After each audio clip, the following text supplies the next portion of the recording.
Hari ini akan kita bahas mengenai penjelasan apa hubungan fundamental analisis, technical analisis, dan juga sistem boot daripada panen saham. Saya ceritakan dulu sedikit mengenai kenapa ada sistem ini dimunculkan. Sistem ini dimunculkan adalah bukannya memastikan bahwa Bapak Ibu akan profit 100%, tidak memastikan akan profit 100%. Tetapi sistem ini adalah sistem filter yang kita gunakan supaya Bapak Ibu gini loh.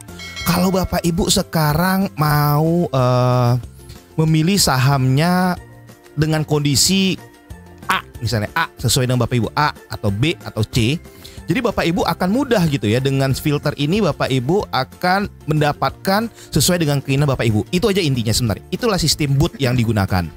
Tetapi pertanyaannya adalah, saya mendapatkan saya itu punya dasar untuk A, B, dan C apa? Nah, ini untuk mendapatkan A, B, dan C, ini Bapak Ibu harus perlu edukasi lagi. Tidak semata-mata di pasar modal tuh semua itu harus instan, tidak harus instan. Jadi Bapak Ibu harus edukasi lagi, mundur ke belakang. Pengalaman kita sejak Komunitas Panen Saham sejak tahun 2011 kita keliling-keliling seluruh Indonesia, ya Bapak Ibu sudah mendapatkan edukasi A, B, dan C tadi. Tetapi sekarang pertanyaannya adalah, saya tahu nih sahamnya A, B, dan C.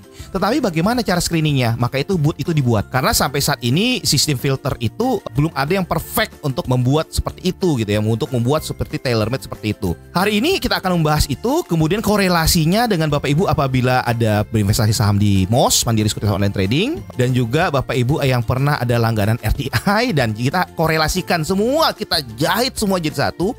FATA, sistem trading, Bapak Ibu boleh di MOS, boleh di sekuritas lain, silakan. Saya tidak menutup kemungkinan seperti itu karena ini adalah terbuka ya.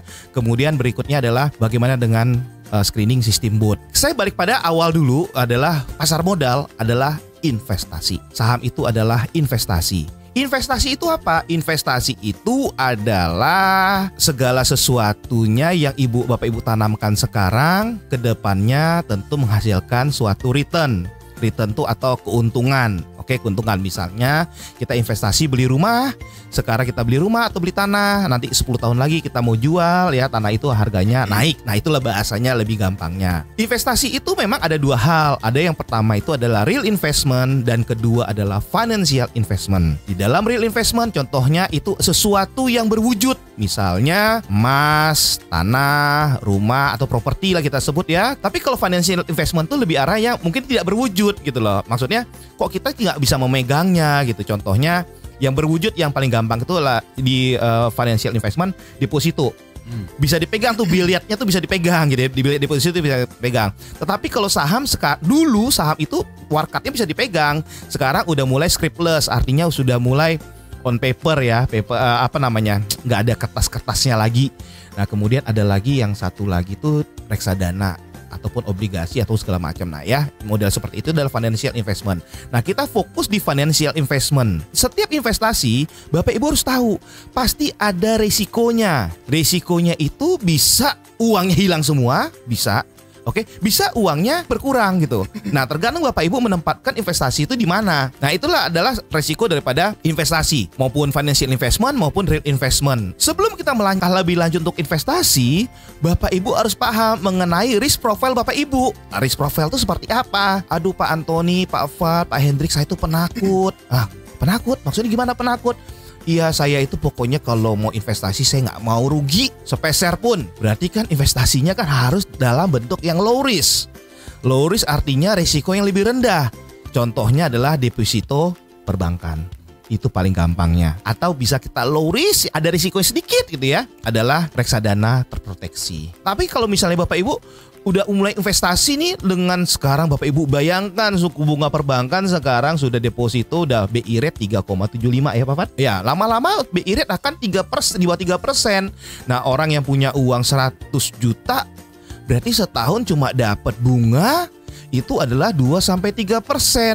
Berarti profil Bapak Ibu tuh harus dinaikkan sedikit. Mendapat supaya gainnya saya pengen yang dapatnya 7% lah Pak Antoni setiap tahun 100 juta saya dapat 7 juta lumayan saya bayar kontrakan rumah misalnya begitu. Naikkan sedikit, berarti Bapak Ibu harus dapat edukasi mengenai investasinya. Salah satunya adalah mungkin reksadana. Pak Antoni nggak cukup nih 7 juta nih, uang saya 100 juta. Saya harus dapat ini misalnya 20 juta setiap tahun. Maka returnnya makin gede, berarti resikonya Bapak Ibu harus tanggung lebih gede lagi. Lama-lama makin gede, makin lama berujung adalah di pasar modal. Karena pasar modal adalah high risk, high return. Gak ada itu namanya investasi tanpa ada resiko. Pak, saya udah coba dengan resiko paling kecil. Saya deposito di salah satu perbankan. Ya, perbankan. Kemudian perbankannya goyang. Kasus rumor kemarin ya. Ya, kenapa? Karena Bapak Ibu menaikkan profil resikonya dari tadi misalnya deposito di bank BUMN yang bunganya kecil, yang buku 1 atau buku 4 ya namanya? Buku 4 yang bunganya kecil, ya kan? Kemudian Bapak Ibu masuk ke buku 1 yang banknya kecil tapi bunganya gede.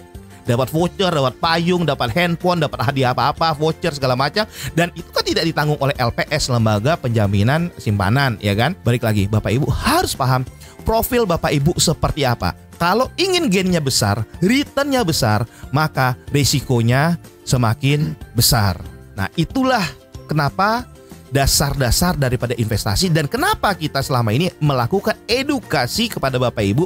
Bapak Ibu, ini loh investasi yang benar. Mana ada investasi yang sebulan bunga 20%, ya kan? Nanti dapatnya namanya bahasanya uang setan dimakan hantu. Jadi berharap. Nah, itu yang timbulnya adalah investasi bodong yang kita kenal gitu ya. Bahasanya seperti itu, yang menjanjikan keuntungan sampai 3% sebulan, ya kan? Nah, sekarang ini Pak Antoni, bisa nggak saya ini mendapatkan hasil return 3%, 5% sebulan di pasar modal atau di investasi lainnya? Sekarang kalau Bapak Ibu udah menaikkan profil Bapak Ibu untuk mau mencari 3-5% return tiap bulan, ya kan? Pengamanan paling mudah adalah uangnya harus di tangan Bapak Ibu. Bapak Ibu mengontrol uangnya dan Bapak Ibu yang melakukan eksekusi terhadap hal tersebut.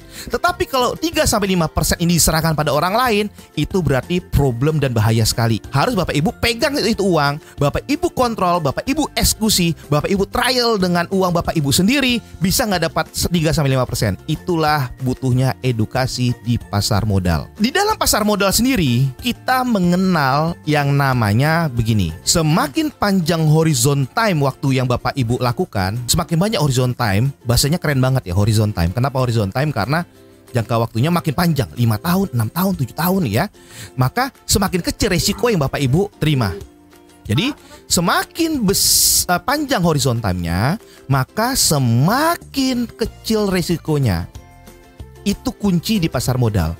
Semakin pendek horizon time-nya, maka semakin besar resiko yang Bapak Ibu terima. Jadi untuk mengecilkan daripada resiko di pasar modal atau investasi adalah dengan memperpanjang horizon time-nya. Bagaimana caranya saya mengelimini resiko-resiko tersebut? Ikut edukasi dan cari tools dan cari probabilitas di mana Bapak Ibu bisa melakukannya dengan baik. Di dalam investasi ataupun di dalam pasar modal, Bapak Ibu akan mengenal dua hal dalam menganalisa. Yang pertama adalah analisa fundamental dan yang kedua adalah analisa teknikal.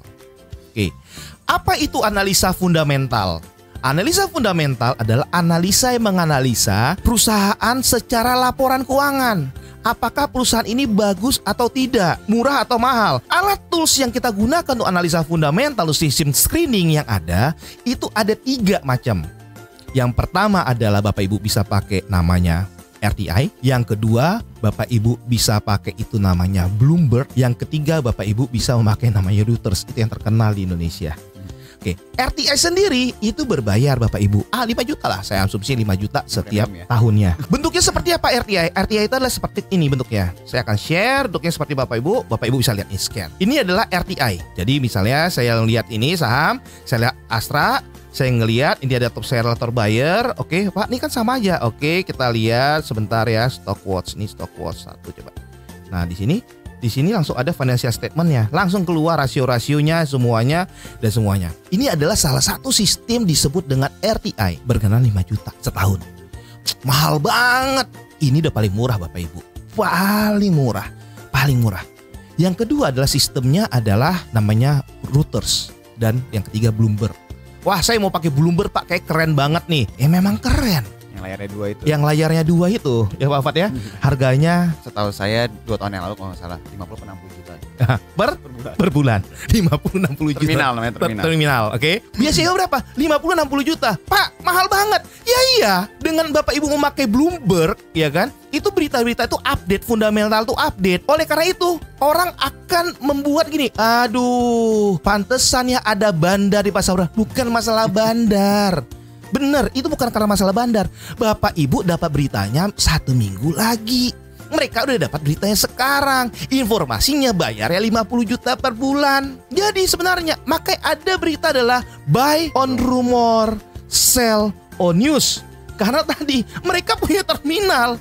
Pak, insider trading ya? Bukan insider trading. Di dalamnya banyak berita-berita, analisa dan segala macem. Nah, nanti Pak Fatnya akan pesan ke saya nih satu sebenarnya. Ke depannya dia akan pesan Bloomberg untuk komunitas panen saham untuk para member. Segera Pak. Segera. Karena kemarin udah kita hitung-hitung dan oke lah. Kita pikir oke gitu. Nah, jadi kita pakai sini RTI paling murah. Nah, Pak, apa sih keunggulan daripada RTI? Salah satunya adalah kalau Bapak Ibu masuk di company, ya saya ambil di sini financial ratio, nih keluar nih. Ada sahamnya, ada laporan keuangannya, direkap semuanya. Jadi Inco itu kita bisa tahu nih, oh Inco itu secara tahunan salesnya naik 13% ya. Operating profitnya naiknya 607% ya. Oh, net profitnya naiknya 47.800% ya. Pantesan saham Inco naik dari 3.000 jadi sekarang 4.500. Memang ada harga yang Bapak Ibu harus keluarkan. Saya mau cari nih saham yang sesuai dengan ilmu fundamental, misalnya yang harganya murah. Harga murah tuh harga yang gimana? Definisinya harga saham atau harga valuasi atau harga apa gitu loh. Oh, saya pengennya harga saham paling murah. Ya udah, kalau harga saham paling murah ya itu di semua sistem ada. Tapi kalau valuasi yang paling murah yang mana? Valuasi tergantung mau pakai price to book value, mau price earning ratio, mau pakai yang namanya cash flow, yang mau pakai namanya DER, apa segala macam. Itu Bapak Ibu perlu tools seperti ini. Nanti kita akan edukasi lebih lanjut. Nah, ini adalah misalnya pair. Nih saya klik ya 2 kali. 1 ya, 2. Nah, keluar pair. Nah, merah ini artinya perusahaannya rugi. Seperti inilah Bapak Ibu untuk melakukan screening secara fundamental analysis. Ini adalah salah satu analisa fundamental analisis. Saya kasih contohnya. Tapi kalau Bapak Ibu mau analisa saham dengan jangka pendek, maka Bapak Ibu lakukan adalah analisa secara technical analysis. Jadi Bapak Ibu harus tentukan dulu nih di awal. Bapak Ibu mau menjadi investor jangka panjang atau investor jangka pendek. Ternyata selama saya edukasi masyarakat itu tentang pasar modal hampir 11 tahun, jawabannya yang jadi investor hanya 1%. Sisanya adalah trader. Karena nggak kuat. Gak kuat Bapak Ibu. Bapak Ibu kuat gak nanam sampai 2 tahun 3 tahun. Mungkin sebelum masuk ke chart ini saya mungkin sambil mengulas ya Pak ya, karena ada juga tadi yang nanya juga. Jadi kan berarti dia sempat membahas masalah jangka waktu. Pendek, menengah sama panjang. Berarti sebenarnya buat Bapak Ibu yang memang dalam hatinya udah bilang, "Pak, saya sebenarnya mau investnya, ngomongnya invest, tapi nahannya tuh mungkin hanya seminggu, 2 minggu." Itu berarti memang cocoknya udah pakai technical, pakai chart, betul ya. Pakai chart. Jadi bukan nggak dari sisi fundamental. Kenapa? Karena fundamental itu kan perusahaan ekspansi, bikin pabrik. Yang nggak mungkin 2 minggu jadi dong pabriknya kan. Jadi ini yang Bapak mau tekankan di awal, jangan sampai niatnya trading gara-gara turun jadi investor.